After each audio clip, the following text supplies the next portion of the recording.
Lecture second of your 9th class motion.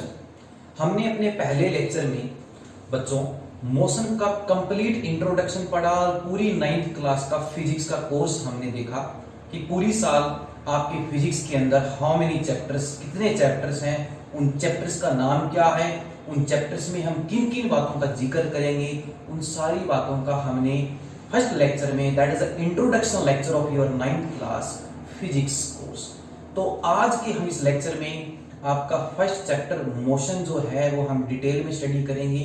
तो जिसमें हम आज अपने जो टॉपिक्स कवर करेंगे that R motion and its types, what do you mean bye motion and how many types of motions we have in our surrounding.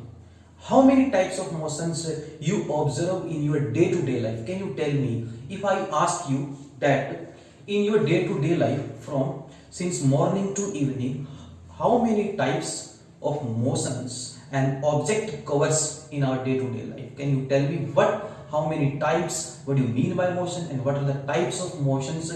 So today we will discuss about all these things.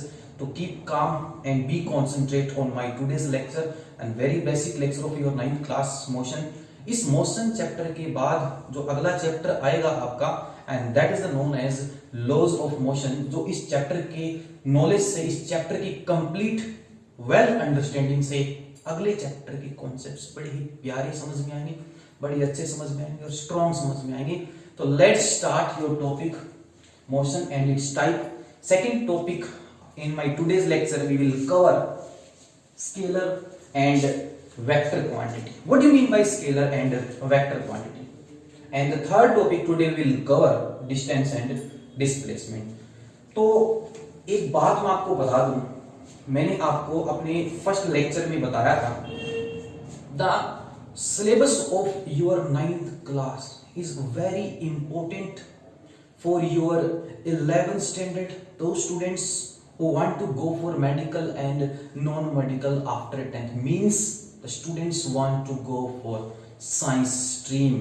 तो 9th class से आपका जो foundation और competitive point जो है वो खुल जाता है, तैयार हो जाता है। बच्चे 9th से ही स्टार्ट कर देते हैं अपनी IIT, PMT, एम्स, नीट की तैयारी। तो बच्चों इस 9th क्लास के टॉपिक्स को अच्छे से स्ट्रॉन्ग बना लो ताकि हम नेक्स्ट जब आगे हायर क्लासेस में जाएं तो हमें दिक्कत ना आए साइंस में। तो let's start your motion. What do you mean bye motion?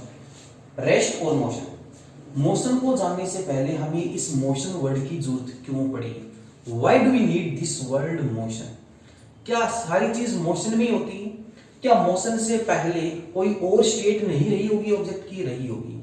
अरे जो ऑब्जेक्ट्स हैं हमारे वो रेस्ट में भी तो होते हैं, तभी हमारे सामने मोशन आया। मोशन बाद में आया, सबसे पहले कोई भी चीज होती है वो रेस्ट में होती है। तो हमने अपने फर्स्ट लेक्चर में बहुत ही अच्छा डिफरेंस समझा कि when will you say that this object is in the state of rest and this object is in the state of motion.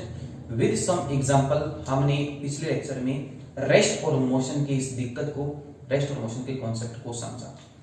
Rest का मतलब आपने वहां बोला क्या कि an object is said to be in rest when it does not change its position with respect to time or surrounding.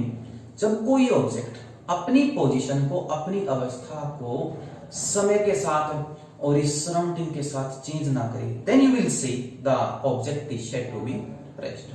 Very very important topic now comes to be in your motion. Motion का मतलब when an object changes its position with respect to time or surrounding, then the same object is said to be motion. Your flying birds, moving aeroplane and your vehicles, moving vehicles, these all are the examples of your motion. But your home, your schools, building, stone, duster, marker, etc., they can't change its position with respect to time or surrounding. They remain fixed on their position. That's why we called these objects lie in the category of static. तो हम बच्चों rest को जब +1 में आओगे तो known as a beautiful word static, and the motion word also known as dynamic.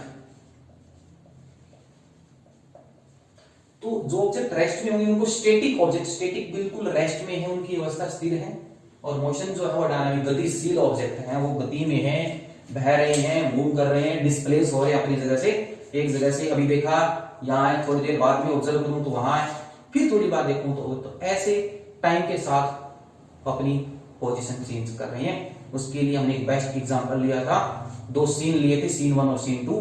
तो जिन बच्चों ने अब तक 9th क्लास का इंट्रोडक्शन और इस मोशन का बेसिक नहीं समझा, तो प्लीज उस प्रीवियस वीडियो में उस कॉन्सेप्ट को अच्छे से समझें और आज के इस लेक्चर को फोकस से, कंसंट्रेशन से तैयार रखें। तो let's start motion.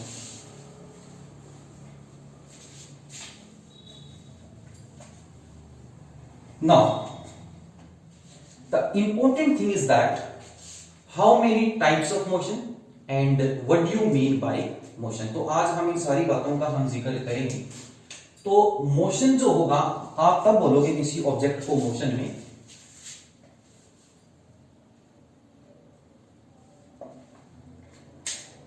An object is said to be in motion। एक ऑब्जेक्ट मोशन में मेरे प्यारे बच्चों तब होगा when an object is said to be in motion when it changes its position with respect to time, और समय न तो रुका है, न रुक सकता है, न रुकेगा। जो समय के साथ चलेगा, मोशन में होगा, वो सक्सेस पालेगा। समय के साथ और आसपास में हमारे सराउंडिंग में पड़ी कोई भी रेफरेंस पॉइंट के साथ अगर वो ऑब्जेक्ट सरकता है तो वो मोशन में है विद रिस्पेक्ट टू टाइम और सराउंडिंग। यू कैन से, हमने पिछले लेक्चर में सराउंडिंग में ट्री को रेफरेंस माना था, ठीक है।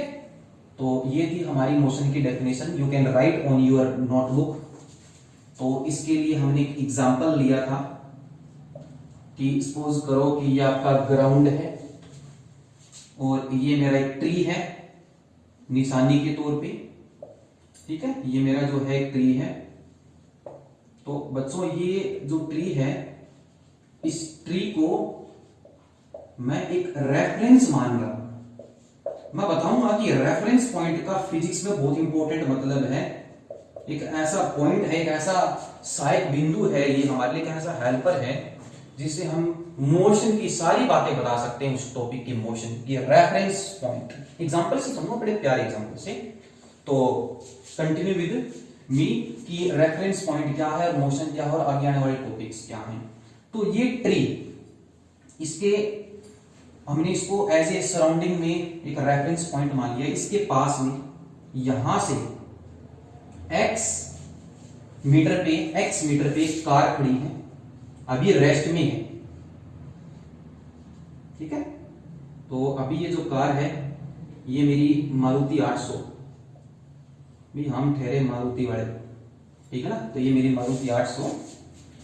तो अभी ये जो है, हाँ एक चीज हो, फिजिक्स में जब हम किसी इंसिडेंट को, in physics when you just start to observe the motion of an object, जब आप फिजिक्स में किसी ऑब्जेक्ट के मोशन को देखना स्टार्ट करते हो, then at that instant time will be zero, but for a very short moment of interval. तो जिस समय हम किसी चीज की देखने को स्टार्ट करते हैं, ऑब्जर्व करना स्टार्ट करते हैं, तो वो हमारे लिए time zero.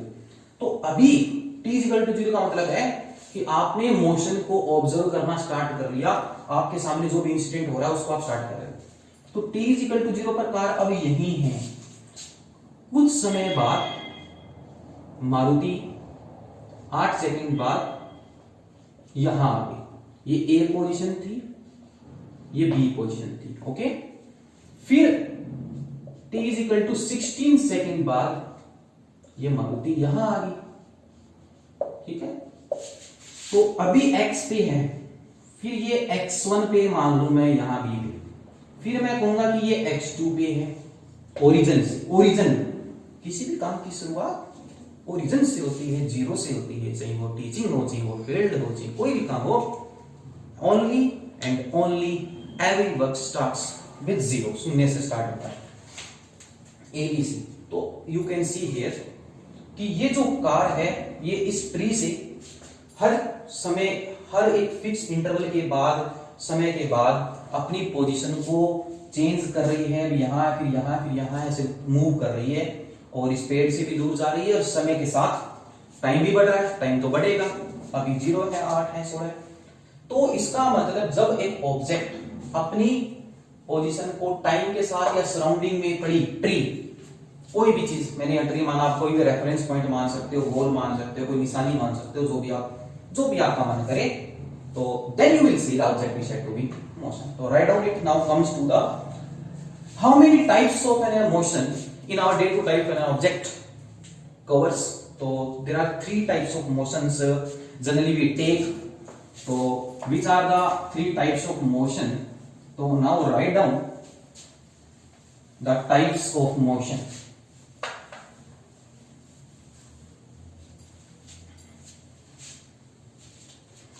Now we are going to discuss types of motion. हमारे रोजमर्रा की जिंदगी में कोई ऑब्जेक्ट कितने टाइप से मूवमेंट करता हुआ, मोशन करता हुआ नजर आता है? 3 फॉर्म में नजर आता है। कौन कौन सी फॉर्म है? एक फॉर्म है आपकी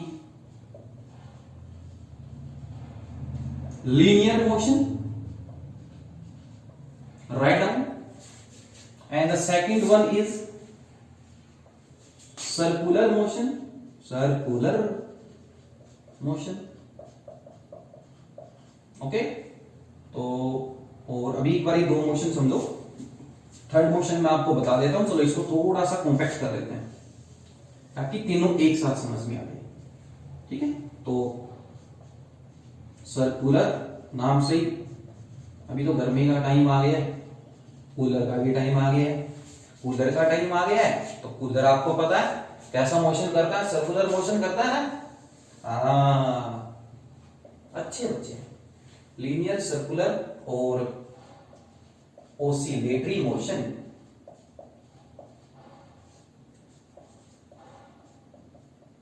इसका दूसरा नाम है बच्चों, इसको हम एक नाम से और भी लिख सकते हो, वाइब्रेटरी मोशन। वाइब्रेटरी, वाइब्रेटरी का मतलब, वाइब्रेटरी का मतलब कोई चीज जब कंपन करे, वाइब्रेशन करे।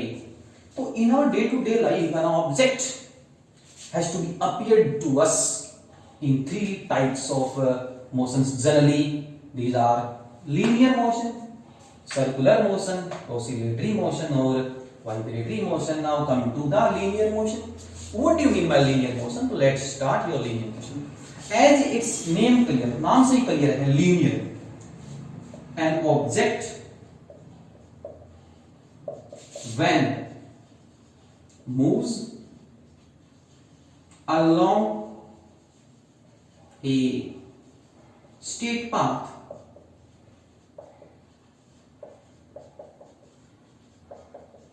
then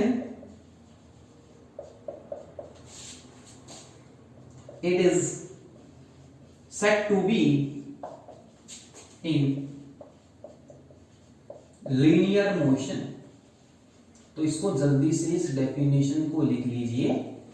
जितने भी ऑब्जेक्ट आपको एक स्ट्रेट लाइन की अलोंग चलते हुए नजर आएंगे मेरे प्यारे बच्चों, then you will say the objects are forming a particular type of motion, linear motion. If I ask you, can you give me some examples of linear motions? There are so many examples around us in which many objects are found to be the linear motion.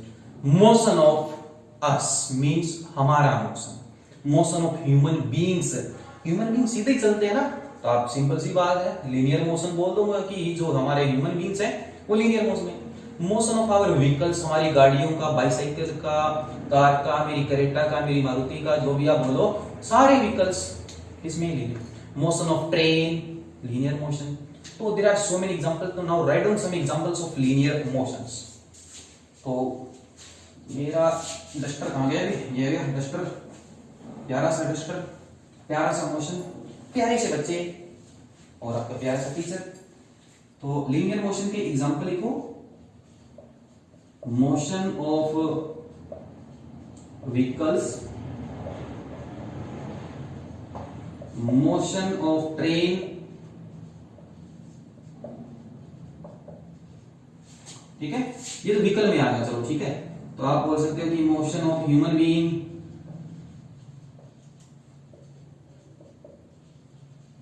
ठीक है, और क्या बोलोगे, और बहुत कुछ, ठीक है, सोचते रहना, बहुत सारे एग्जांपल है etcetera.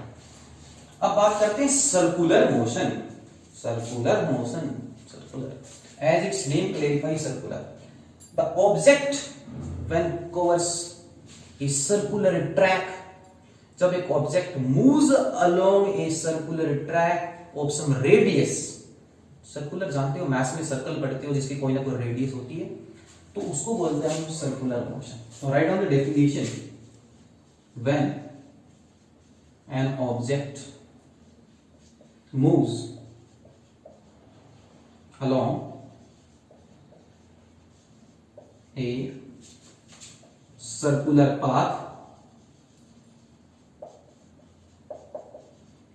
then it is known as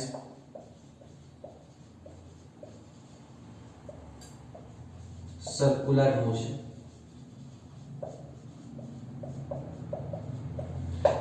Now come to the example.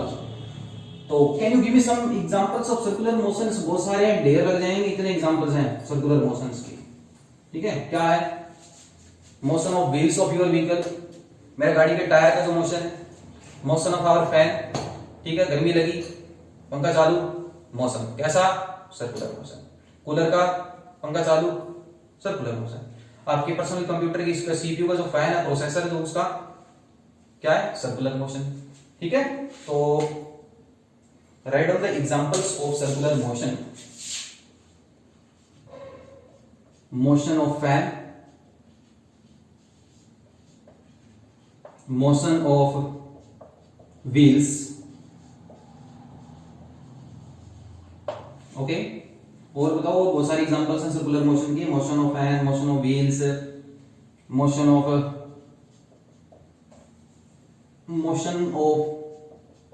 An athlete.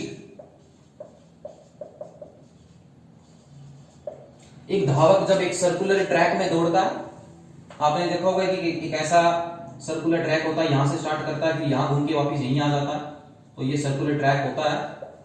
तो ये मोशन जो होता है बच्चों, बेसिकली हम इसको सर्कुलर मोशन ही बोलते हैं। Motion of an athlete along a circular track etcetera, okay. अब बात करते हैं ऑसिलेटरी मोशंस और वाइब्रेटरी मोशन। तो when an object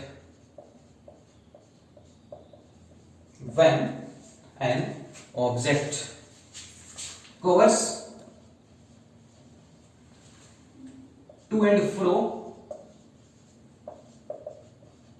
when an object covers to and fro motion, आपने घड़ी के पेंडुलम का जो दीवार वाली घड़ी होती है, दीवार का जो बॉल पेंडुलम बोलते हैं हम, आपने देखो वो ऐसा मोशन करती है। तो ऐसा मोशन जो होता है, इसमें एक फिक्स टाइम के बाद उस पेंडुलम के नीचे एक जो है, एक मेटल का, एक मास का एक पीस होता है, मेटल बॉब बोलते हैं उसको, और वो अपनी पोजीशन को एक फिक्स इंटरवल के बाद में रिपीट करता है and covers and forms a beautiful सा motion that is known as oscillatory motion और वाइब्रेटरी मोशन, और पीरियोडिक मोशन भी बोलते हैं उसको हम पीरियोडिक मोशन भी बोलते हैं, ओके।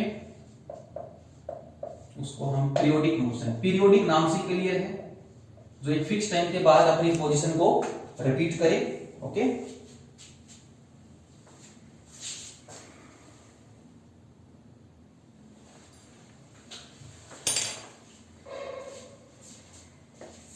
तो पीरियोडिक मोशन भी बोलते हैं उसको, ऑसिलेटरी और vibratory motion, when an object covers to and fro. जैसे ये आपका एक रिजिड स्पॉट, कोई दीवार में मैंने कोई चीज ऐसे जैसे खूंटा बोलते हो वो मैंने यहाँ बांध रखा है, यहां से एक स्ट्रिंग है और ये वो मेटल का बोर्ड है, ये एक बार यहां जाता है एक बार यहां जाता है, तो ये एक बार इसको यहां से यहां गए, फिर ये यहां आया, फिर ये यहां गया, फिर ये यहां आया, तो यहां जाके इसका वन रेवोल्यूशन कंप्लीट्स पूरा होता है एंड फॉर्म्स ए ब्यूटीफुल सा मोशन, पीरियोडिक ऑसिलेटरी मोशन। ये होता है जहां पर आके ये अपनी ओरिजिनल पोजीशन में आके स्टे हो जाता है, नॉर्मल बिल्कुल बिंदास मोड में होता है, इसको बोलते हैं ये मीन पोजीशन। आप लिख सकते हो अपनी कॉपी में, इसको बोलते हैं मीन पोजीशन। और जब ये यहां समझा देता हूं, इसको बोलते हैं मीन पोजीशन। इक्विलिब्रियम पोजीशन भी बोलते हैं, जहां पे रेस्ट होता है, इक्विलिब्रियम में आता है, बिल्कुल इक्विलिब्रियम में आ गया मतलब यहाँ पे उसके आगे, यहाँ पे आगे इस पोजीशन पे कोई उसके ऊपर इंटरेक्शन नहीं हो रही है, बिल्कुल स्टैटिक है यहाँ पे, ठीक है। और फिर जब ये यहां से इसको हम यहाँ ट्रांसफर करते हैं, यहाँ ऐसे भेजते हैं इसको, ऐसा मोशन करवाते हैं, तो यहाँ पे जाके ये एक एक्सट्रीम पोजीशन बोलते हैं इसको हम, और इसको बोलेंगे हम यहाँ राइट एक्सट्रीम, ठीक है, अपनी मैक्सिमम हाइट ग्राउंड से, ठीक है, जहां जाकर इसकी फाइनल वेलोसिटी 0 हो जाती है, फिर ये नीचे आएगा, ग्रेविटी के कारण इसकी वेलोसिटी बढ़ेगी, फिर ये ऐसे जाएगा, इसको बोलते हैं लेफ्ट एक्सट्रीम, फिर ये नीचे आएगा। तो it continues with this type of motion, और this type of motion particularly known as to and fro motion and forms an vibratory motion, oscillatory motion और पीरियोडिक। तो एग्जांपल्स क्या है, यू कैन सी, अभी मैंने बताया motion of simple pendulum, simple pendulum बोलते हैं, तो right down some examples of periodic motion.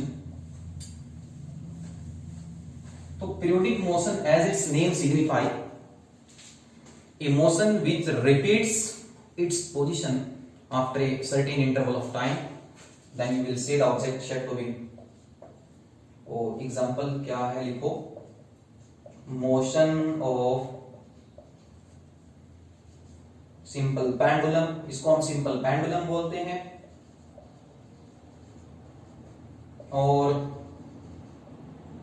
एक वो झूला झूलते हैं बच्चे, वो ऐसा झूला होता है वो एक, कि दो बच्चे इधर बैठ गए, ऐसे होता है वो झूला कौन सा होता है, उसको हम कौन सा मोशन बोलते हैं, ऑसिलेटरी मोशन बोलते हैं, मोशन ऑफ,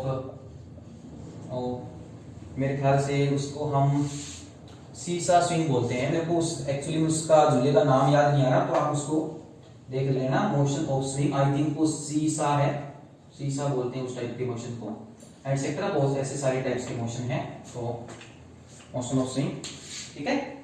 तो बच्चों ये थे आपका मोशन की डेफिनेशन, एग्जांपल, और कितने टाइप्स के मोशंस हमें रोजमर्रा की जिंदगी में कोई ऑब्जेक्ट करता हुआ नजर आता है, तो बेसिकली वो 3 टाइप्स की हैं, लीनियर, सर्कुलर और, ठीक है। तो अब बात करते हैं आपके नेक्स्ट टॉपिक की, जो +1 में भी बहुत काम आता है, और एक्चुअली में यही वो टॉपिक है जो हमें इन सारी 9, 10, +1, +2 की फिजिक्स की नॉलेज देता है, इन्हीं चीजों के बारे में हम पढ़ते हैं। तो अगला जो टॉपिक है बच्चों, वो है आपका, वो है स्केलर एंड वेक्टर क्वांटिटी। तो इस टॉपिक को समझाने के लिए मैं एक एग्जांपल दूंगा, ठीक है।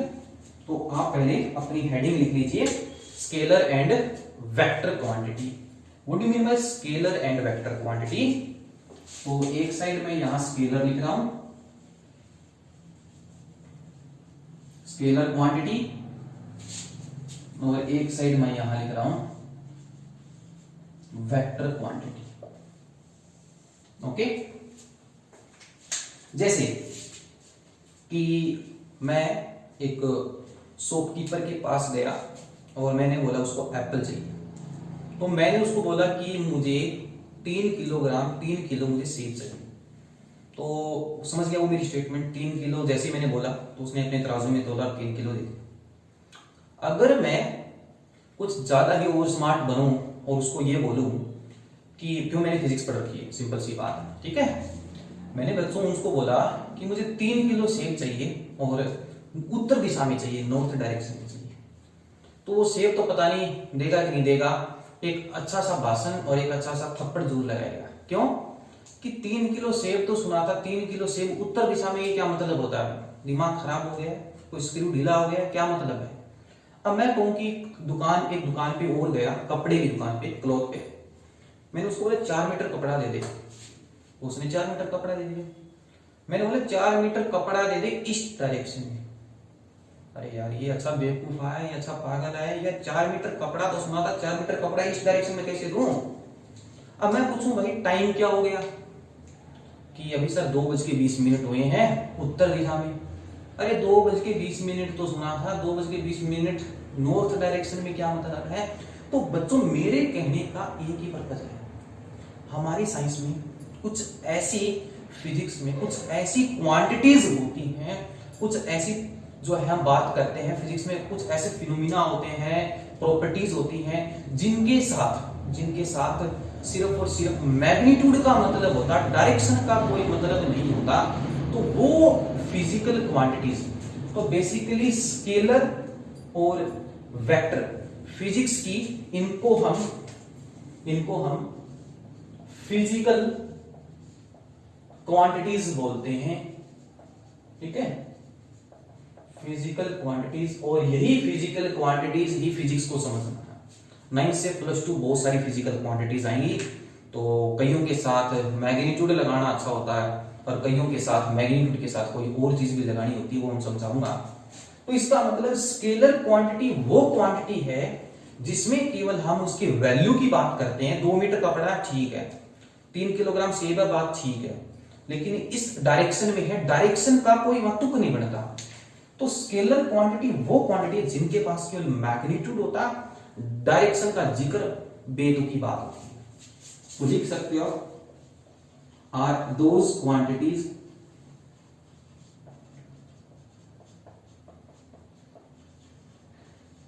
which have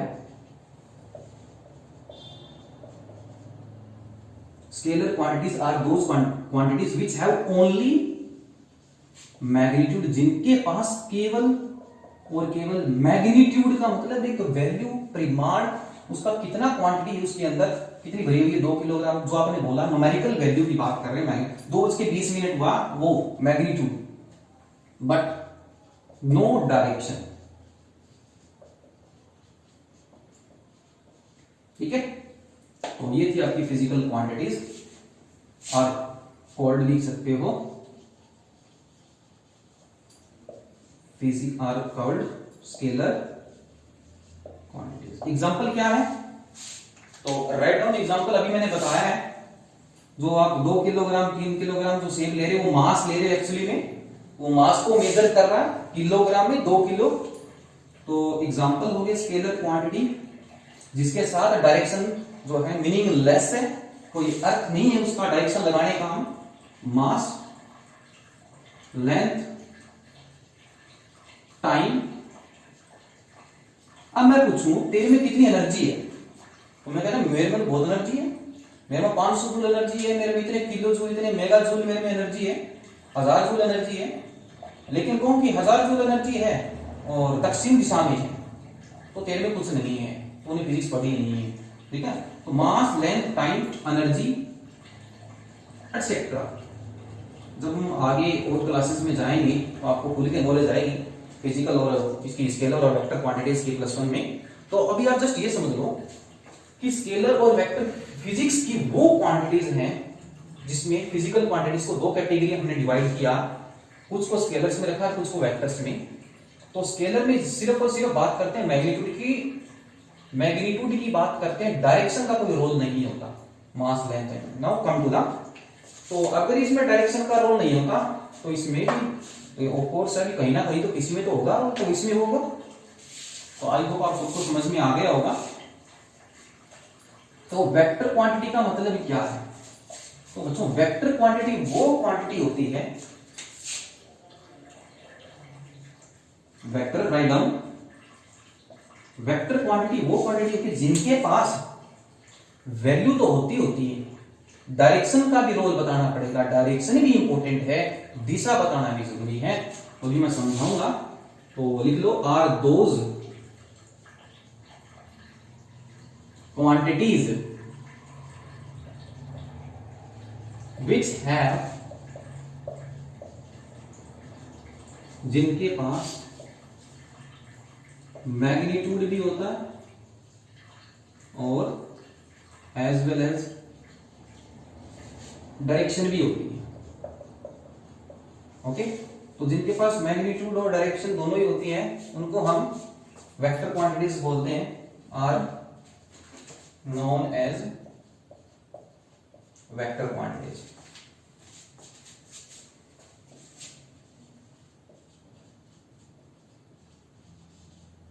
ओके, तो अब बात करते हैं एग्जांपल की।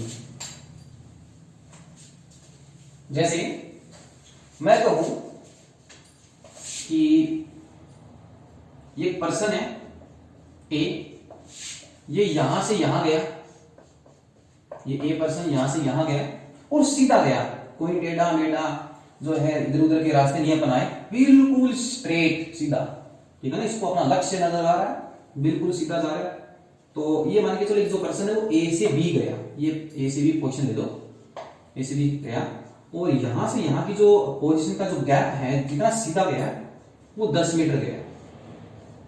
तो 10 मीटर गया है ए से बी, तो ये होगी उसकी वैल्यू का मतलब उसका मैग्नीट्यूड। और इस डायरेक्शन में गया है तो एक, तो ए से बी पर्सन की पर्टिकुलर डायरेक्शन अटैच होगी इसके साथ, ये डायरेक्शन होगी। और फिजिक्स में इस चीज को बोलते हैं डिस्प्लेसमेंट। क्या बोलते हैं? डिस्प्लेसमेंट, जो हम आगे पढ़ेंगे, जो अगला ही टॉपिक है हमारा। तो डिस्प्लेसमेंट, जैसे मैंने बोला कि दूसरा एग्जांपल ये समझ में आ गया, इसको हम डिस्प्लेसमेंट बोलते हैं। तो जो डिस्प्लेसमेंट जो है वो फिजिक्स की वो फिजिकल क्वांटिटी है जिसमें मैग्नीट्यूड भी बताना होता है और डायरेक्शन भी। अगर मैं बात करूं, अगर मैं क्वेश्चन बोलूं, एक स्टेटमेंट बोलूं, पकड़ना उसमें, a car is travelling, a car is travelling with 70 metre per second. अब अगर मैं स्टेटमेंट को थोड़ा सा एक्सटेंड कर दूं, मॉडिफाई कर दूं, तो क्या होगा वो देखना, ठीक है। तो a car is travelling with 70 metre per second in east. तो अब मुझे इस स्टेटमेंट से उस गाड़ी की सारी बात पता चलती है। क्या इसमें कहीं ना कहीं एक अधूरापन है, कोई ना कोई बात जो है मुझे लग रहा है कि मिस है। ये तो पता चलेगा कि गाड़ी इतने स्पीड से दौड़ रही है, इसको बोलते हैं स्पीड। क्या इसमें कोई डायरेक्शन का, दिशा का कोई रोल है? क्या इसने बताया है? आधी बात दी और आधा ज्ञान, अधूरा ज्ञान, खतरनाक ज्ञान, ठीक है ना। Half knowledge is a dangerous knowledge. 70 metre per second speed, यहां डायरेक्शन नहीं। इसने ये तो बोले कि कार 70 मीटर पर सेकंड से की रफ्तार से दौड़ रही है। किधर दौड़ रही है? नॉर्थ में, ईस्ट में, वेस्ट में, कहां हमें नहीं पता, लेकिन in the statement the direction is also given कि the car is travelling with 70 metre per second but in a particular direction is the east. तो स्पीड मैग्नीट्यूड के साथ दिशा जुड़ जाए तो चार चांद लग जाते हैं स्टेटमेंट में। बड़ी प्यारी सी बात, उसको बोलते हैं वेलोसिटी, उसको बोलते हैं वेलोसिटी। तो स्पीड जो है वो आपकी स्केलर क्वांटिटी, क्योंकि इसमें मैग्नीट्यूड है ओनली 70, डायरेक्शन नहीं। वेलोसिटी जो है मैग्नीट्यूड भी और डायरेक्शन भी। तो हम अगला ही टॉपिक आ रहा है, तो राइट डाउन वेक्टर क्वांटिटी के एग्जांपल्स आप कुछ लिख सकते हो। डेफिनेशन मैंने लिखा दी है, स्केलर की भी लिखा दी बच्चों। तो वेक्टर क्वांटिटी के एग्जांपल लिखो। क्या? Displacement, velocity, acceleration. अभी जान लो बस ये वर्ड्स जो हैं ये वेक्टर क्वांटिटीज में आते हैं, जिनके पास मैग्नीट्यूड भी होता है, डायरेक्शन भी होती है, लेकिन क्या होता है वो डिटेल में आएगा, इन्हीं चीजों को हम डिटेल में पढ़ेंगे एटसेट्रा। अभी बस आपको ये जानने की जरूरत है कि स्केलर में मैग्नीट्यूड होता है, डायरेक्शन का कोई मतलब नहीं होता, और वेक्टर में मैग्नीट्यूड के साथ डायरेक्शन का भी रोल होता है। तो आज के इस लास्ट टॉपिक को हम करते हैं, और बहुत ही इंपॉर्टेंट, और यहां से आपका जो मोशन चैप्टर वो खुल जाएगा। फिर हम क्वेश्चंस करेंगे 4 या 5, ठीक है ना, डिस्टेंस और डिस्प्लेसमेंट के नेक्स्ट लेक्चर में। तो last topic of my present lecture and important topic star क्या है, distance and displacement, distance and displacement. Okay, तो लेट्स स्टार्ट। खोलते हैं इस टॉपिक को, क्या मतलब है डिस्टेंस और डिस्प्लेसमेंट का। तो जो डिस्टेंस है बच्चों, ठीक है, इसमें और इसमें फर्क भी नहीं है और फर्क भी है। ये क्या मतलब है सर, क्या कर रहे हो, क्या मतलब, क्या मजाक कर रहे हो? फर्क भी है और फर्क भी नहीं है।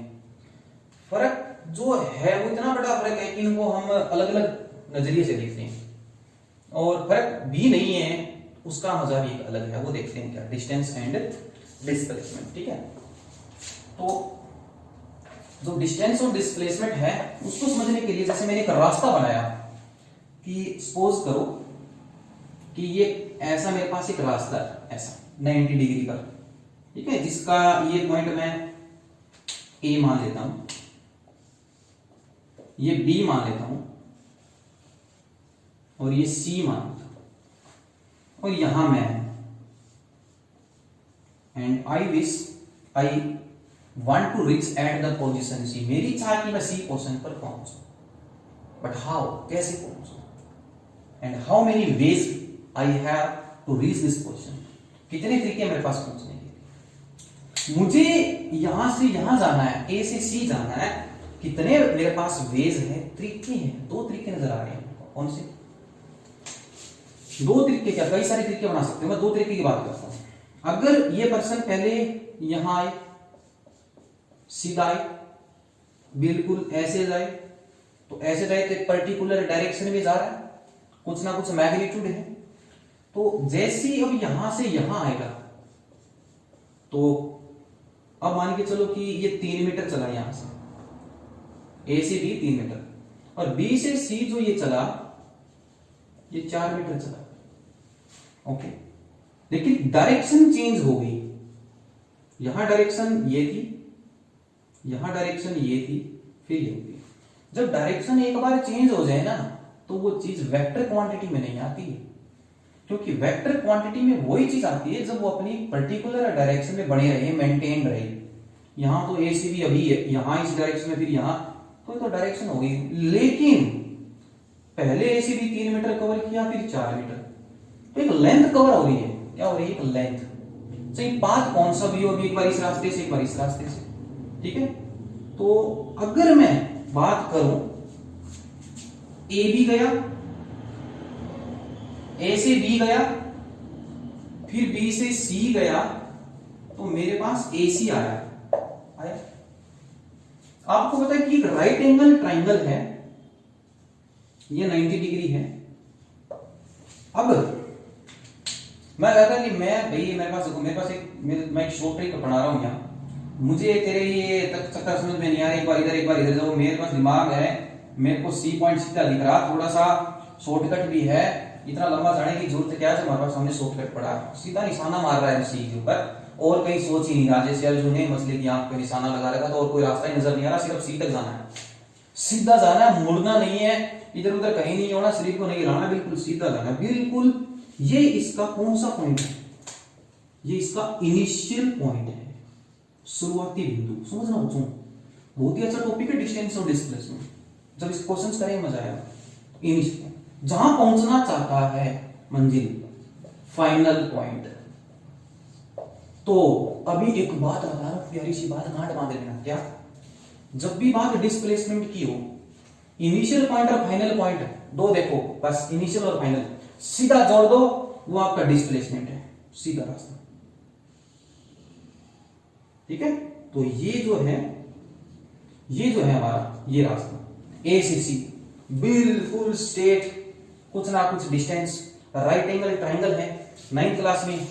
ठीक है, और इसके अंदर थोड़ा मैथ्स में ट्रिग्नोमेट्री आप लगते हैं, इसको पाइथागोरस थ्योरम से साइड को निकाल सकते हैं। ए भी 3 मीटर, ये 4 मीटर, तो इसको बेस बोलते हैं, इसको परपेंडिकुलर बोलते हैं, ये हमारा हाइपोटेन्यूज होता है। तो इस ये जो साइड की लेंथ हम निकालेंगे, इसका स्क्वायर प्लस इसका स्क्वायर का अंडर रूट, तो ये हो गया हमारे पास 3 का स्क्वायर 9, 4 का स्क्वायर 16, 16 प्लस 9 25, 25 का अंडर रूट 5 मीटर। तो बच्चों ये बताओ ए से सी कितना चलना पड़ा? यहां से अगर ए सी आए, एक तो इस तरीके से ए सी आए, और एक ए से सी जो 5 मीटर आएगा, यहां कितना आएगा? यहां कितना आएगा? ए बी कितना है? 3 मीटर। बी सी कितना है? B C 4 metre. तो यहां ए सी कितना चलना पड़ा? तो 7 मीटर। 2 मीटर क्यों आपके पास, मतलब इतनी क्षमता है क्या 2 मीटर चलो? आजकल कोई नहीं चलाता था, आजकल सारे शॉर्टकट अपनाना चाहते हैं। तो सीधा रास्ता कौन सा पकड़ेंगे? बिल्कुल 5 मीटर वाला। तो बात करें जिसमें मैग्नीट्यूड भी हो और एक पर्टिकुलर दिशा भी हो, एक डायरेक्शन भी हो, तो उसको डिस्प्लेसमेंट की कैटेगरी में डाल देंगे जी। और जिसमें घूमना पड़े, इधर उधर जाना पड़े घूम घाम के, और चलना कितना भी पड़े, पर डायरेक्शन का मतलब नहीं, कोई भी डायरेक्शन, एक बार इधर एक बार इधर, जिसमें डायरेक्शन का तो रोल नहीं, लेकिन लेंथ एक्चुअल पाथ जो है उसकी बात करें तो डिस्टेंस। मतलब अगर मैं एक एग्जांपल से और समझाऊं, अगर ये समझ में आ गया है, ठीक है, तो अच्छी बात है। एक एग्जांपल और लेते हैं, क्योंकि इसको समझाना बहुत इंपॉर्टेंट है। इसके बिना ना स्पीड समझ में आएगी, ना वेलोसिटी समझ में आएगी, ना एक्सेलरेशन समझ में आएगा, ना कुछ आएगा, ना मोशन आएगा, ना हम आएंगे। ठीक है, तो डिस्टेंस और डिस्प्लेसमेंट। तो ये आपकी ए पोजीशन, ये आपकी बी, वापिस वही काम मेरा, वही पर्पस, ए से भी जाना सकता हूं। एक तो ऐसे जाऊं सीधा, तो ये डिस्प्लेसमेंट, और ऐसे डेटा में ऐसे जाऊं, ऐसे जाऊं, ठीक है, तो ऐसे होके जाऊं, देखो ये डायरेक्शन कोई फिक्स डायरेक्शन थोड़ी है, कभी वो ऐसे ऐसे इधर उधर रैंडम डायरेक्शन से होके उधर जा रहा है। तो ये जो है ये आपकी डिस्टेंस है, जिसमें घूम घाम के पहुंच रहा है, सही उसको 2 घंटे लग रहे हैं, वही पाथ में जो आधे घंटे में कवर हो सकता है। तो जिसमें डिस्टेंस मैटर नहीं करती वो होती है डिस्टेंस। जिसमें डायरेक्शन मैटर करती है, जिसमें डायरेक्शन मैटर नहीं करती वो डिस्टेंस, और जिसमें डायरेक्शन मैटर करती है वो डिस्प्लेसमेंट, जिसको बोलते हैं डिस्प्लेसमेंट। ओके, तो ये बताओ कि अगर यहां से यहां गए, जैसे पिछले वाले रास्ते में आप ए से सी जाना चाहते थे, तो A B plus B C का जो रास्ता आया था वो 7 मीटर आया था, और ए से सीधा सी गए तो 5 मीटर आया था। सबसे शॉर्टेस्ट शॉर्टकट पाथ लेंथ कितनी है? 5, और लॉन्गेस्ट कितनी? ये एक्चुअल है, ये शॉर्टेस्ट है। तो जो एक्चुअल पाथ लेंथ होती है, जिसमें डायरेक्शन का रोल नहीं होती, दैट इज द डिस्टेंस, और वो एक स्केलर क्वांटिटी। डिस्प्लेसमेंट वो होती है जिसमें टाइम कम लगे, शॉर्टेस्ट पाथ हो, मजा आए, पसीना कम आए, और एक डायरेक्शन हो, ये जरूरी है, वो डिस्प्लेसमेंट। तो right on the difference between distance and displacement. ठीक है,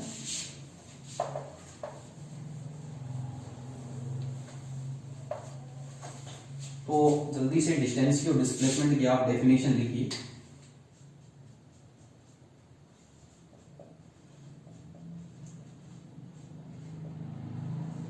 it is the actual path covered, इसमें हमें डायरेक्शन का कोई मतलब नहीं है, कहीं से भी घूम के आए, एक्चुअल पाथ जो होती है covered by an object. It is the actual path covered by an object is called distance. Okay.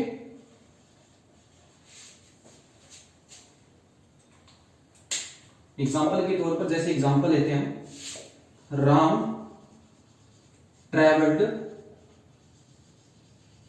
80 kilometre, बस तो डिस्टेंस है।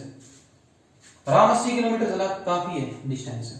80 किलोमीटर चला ईस्ट डायरेक्शन में, तो डिस्प्लेसमेंट है, डिस्टेंस है। ओके, तो यहां पर एक एग्जांपल ले सकते हैं, डायग्राम और बना सकते हैं अपनी कॉपी में, वही जो मैंने अभी लिया था।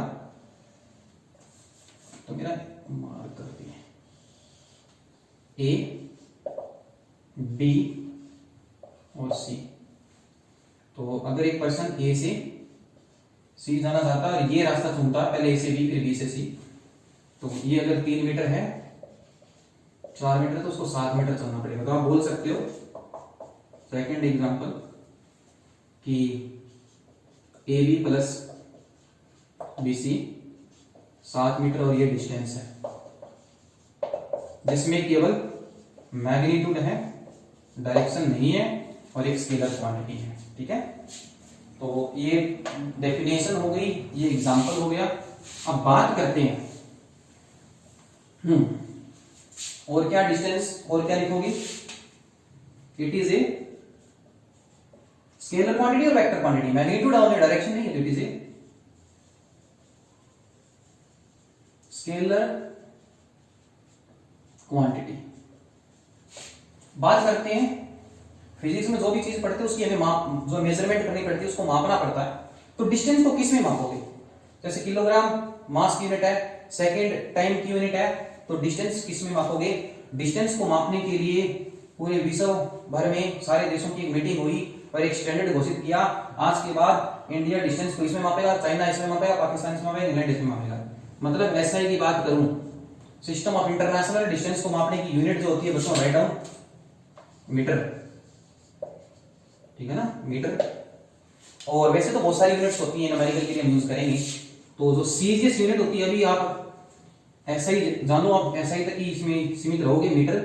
सीजीएस, एसआई, एमटीएस, एफपीएस जो है ये हम प्लस में पढ़ेंगे। एक सिस्टम ऑफ यूनिट्स होता है, यूनिट्स को मापने का एक सिस्टम होता है, अलग अलग तरह के सिस्टम है, जिसमें मास, लेंथ, टाइम को हम अलग अलग चीज में मेजर करते हैं। सेंटीमीटर, लेंथ सेंटीमीटर में, मास ग्राम में, टाइम सेकंड में। एसआई में लेंथ मीटर में, मास किलोग्राम में, टाइम सेकंड में। तो यहाँ सेंटीमीटर में इस्तेमाल करते हैं। और भी बहुत सारी यूनिट्स होती हैं, हम बात करेंगे। इसके अलावा अदर्स में किलोमीटर भी बात करेंगे हम। ये लिख लीजिए आप डेफिनेशन, स्केलर क्वांटिटी, ठीक है। तो नाउ अब बात करते हैं डिस्प्लेसमेंट की। तो बढ़ते हैं अपने डिस्प्लेसमेंट और लास्ट टॉपिक के लिए, ठीक है। तो जल्दी से लिखें डिस्प्लेसमेंट।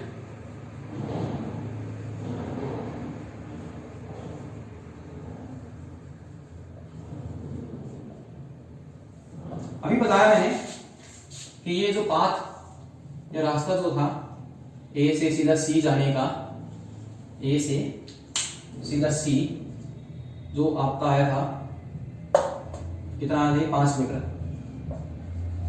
तो ये शॉर्टेस्ट पाथ है और सीधा पाथ, जिसमें मैग्नीट्यूड की भी बात करते हैं, प्लस डायरेक्शन की और डिस्टेंस। तो it is the shortest path, it is the shortest path between initial position और फाइनल पोजीशन। और कुछ नहीं दिखना चाहिए, इनिशियल और फाइनल जाने के जोड़ दो, डिस्प्लेसमेंट आ जाएगी। न्यूमेरिकल करूंगा तो ये बात जो बता रहा हूं ना, अभी गांठ बांध लो इसकी। इनिशियल और फाइनल का सीधा रास्ता मिला दो, वो डिस्प्लेसमेंट है, सोचना ही नहीं है। Shortest path between initial and final position, ठीक है। ये एग्जांपल लिख लो आप, एग्जांपल लिख ले in the given figure.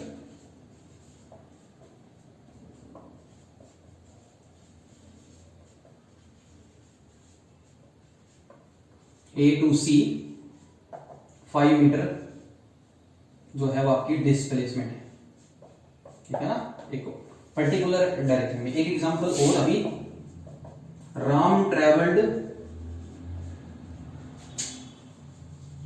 80 kilometre in east direction. तो यहां बात क्लियर है, यहां मैग्नीट्यूड भी दे रखा और डायरेक्शन भी दे रखी है। तो ये था आपका डिस्प्लेसमेंट।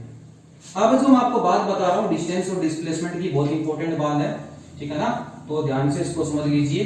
बहुत ही अच्छी और इंपॉर्टेंट बात जो मैं आपको बताने जा रहा हूं। एक टेबल सी बनाओगे आप, ठीक है, यहां लिखोगे distance,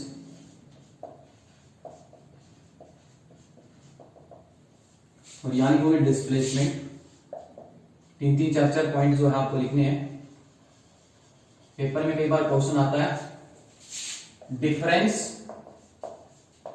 between distance and displacement. सबसे पहली बात तो आप अभी लिख सकते हो, क्या अभी जो लिखाया मैंने, इट इज द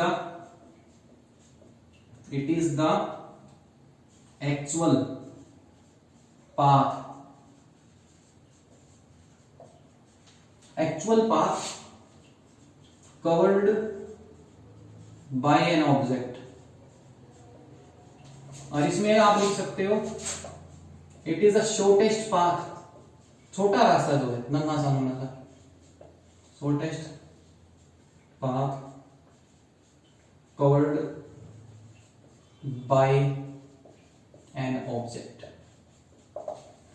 दूसरा इंपॉर्टेंट बात, जो आप चाहे किधर भी चल दो, अगर मैं बात करूं कि मैं यहां से यहां जाना था, पहले यहां गया फिर यहां गया, पहले 3 मीटर 4 मीटर, डिस्टेंस हमेशा पॉजिटिव होती है। डिस्टेंस जीरो नहीं हो सकती, डिस्टेंस कभी नेगेटिव नहीं हो सकती, डिस्टेंस ऑलवेज रिमेन्स पॉजिटिव। तो मोस्ट इंपॉर्टेंट पॉइंट याद रख लो, जब क्वेश्चंस करूंगा तो इसके अच्छी ये बात जो और इंटरेस्टिंग वे में समझ में आएगी, अच्छे से समझ में आएगी। तो distance always positive can not be zero और नेगेटिव। न तो नेगेटिव हो सकती है न जीरो हो सकती है। डिस्टेंस हमेशा बच्चों पॉजिटिव रहती है, चाहे कितना भी चल लो, कहीं से भी चलो और कहीं से आ जाओ, डिस्टेंस काउंट होगी, वो लेंथ, पाथ लेंथ काउंट होगी। लेकिन डिस्प्लेसमेंट पॉजिटिव भी हो सकती है, नेगेटिव भी हो सकती है, जीरो भी हो सकती है। जो हम क्वेश्चंस करेंगे तो मैं आपको बड़े अच्छे से समझाऊंगा। तो अभी आप लिख लो displacement can be positive, zero and negative. Third point, क्या इसमें डायरेक्शन का कोई रोल होता है? उसमें होता है, तो ये स्केलर और वेक्टर। लिखो थर्ड पॉइंट, लिखो जल्दी से third point, it is a scalar quantity.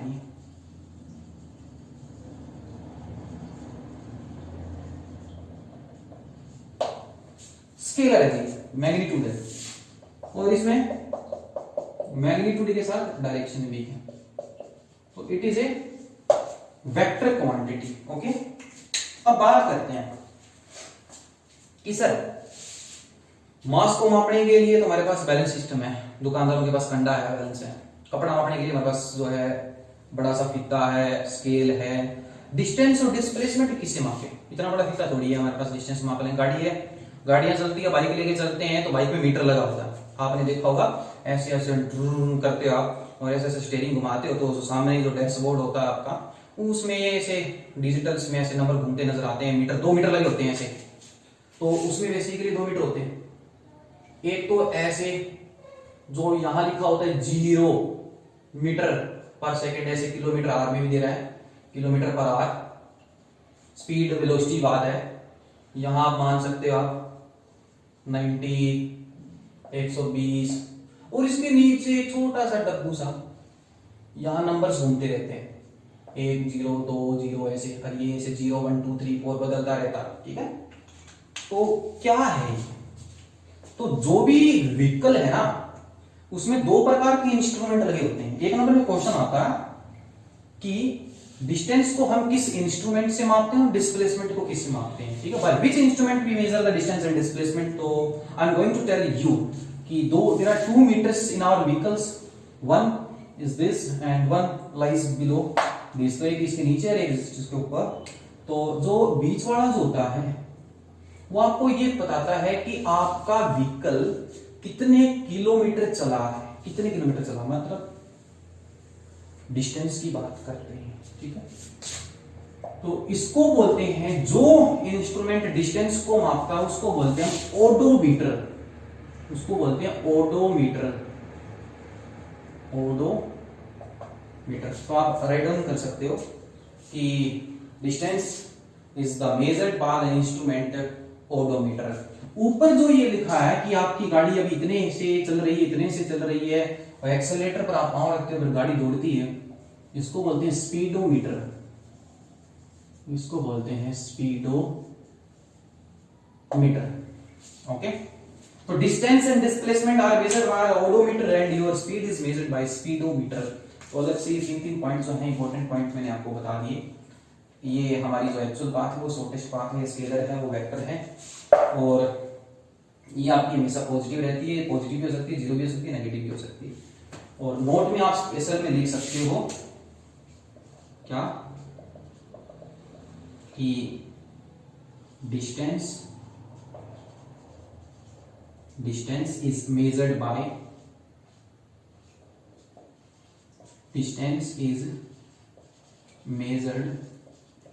Bye odometer.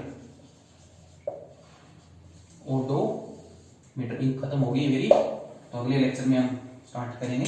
Distance is measured by odometer और speed is measured by speedometer. एक नंबर में बड़े अच्छे अच्छे क्वेश्चंस आते हैं, एक नंबर में कई बार पूछ लेता है, तो आपको पता होना चाहिए नॉलेज के लिए। जिसने नहीं देखा है तब ये दोनों मीटर तो अपने जाओ अपनी बाइक में देखो, ठीक है। तो क्या है ओडोमीटर, क्या स्पीडोमीटर है, कैसे, तो अच्छे से ऑब्जर्व करो, उसको देखना। फिजिक्स का मतलब ऑब्जर्व करना, बच्चों नेचर को समझो ताकि। तो मिलते हैं अगले लेक्चर में, तब तक के लिए इसको अच्छे से रीड करना और इसी जज्बे के साथ 9th क्लास को स्ट्रॉन्ग करना।